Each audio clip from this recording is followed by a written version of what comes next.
This is the local and national news from Fabulous 103 FM, brought to you via YouTube.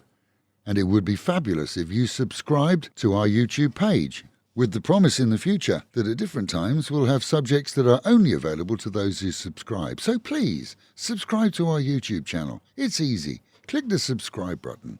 And at the same time, click the like button too.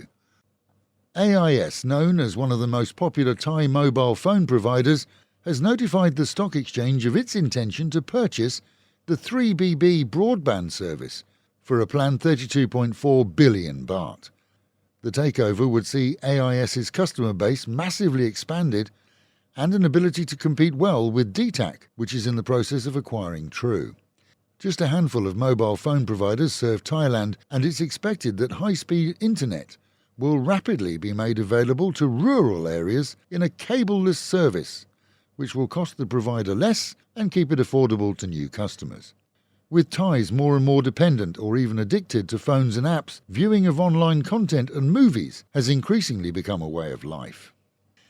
Airlines saw delays at Phuket's airport, which were alleviated yesterday following repairs to the runway. 40 square metres of concrete was repaired and replaced in what's been described as an emergency repair. Recently made redundant, in excess of 50% of the staff of JLS Media in the capital are complaining that their former employer has only offered them 16% of the redundancy payments to which they're entitled. Thailand has very strict regulations for all employers making payments on firing or redundancy, and the Department of Works has already become involved. JLS, once a major producer of TV programming, has seen an economic downturn due to the COVID era, borrowing, and TV companies themselves cutting back on their outside expenses. A drunken 54-year-old family black sheep was released on bail in Nonthaburi after his sister paid 300,000 baht to see him allowed out of a police jail, but with charges remaining of attempted murder and carrying a firearm. Said to have been intoxicated, he shot and wounded a motorcyclist who reportedly collided with the drunk's vehicle which he was driving as he slowed down to approach his home.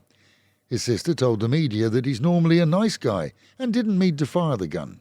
Nevertheless, he did, and the injured bike rider remains in hospital. Meanwhile, at home and on Koh Larn, a missing 77-year Australian was found safe but exhausted after going missing there.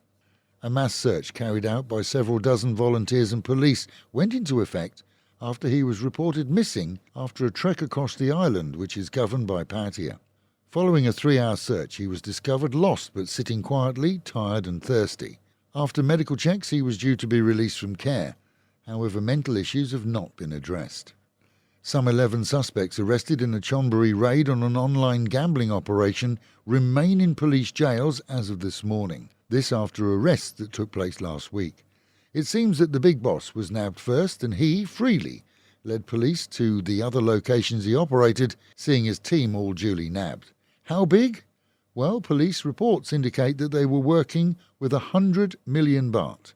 The gang was caught after advertising online, allowing cybersecurity police to assist in tracking the posters to a physical address.